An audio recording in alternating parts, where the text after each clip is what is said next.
Herzlich willkommen zur Weihnachtssendung von ATV Eichfeld. Es freut uns, dass wir Sie auch durch die besinnliche Jahreszeit ein Stück weit begleiten dürfen.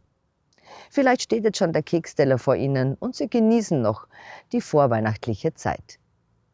Und auch wir haben uns etwas Besonderes für Sie als Zuseherinnen und Zuseher in der Weihnachtssendung einfallen lassen.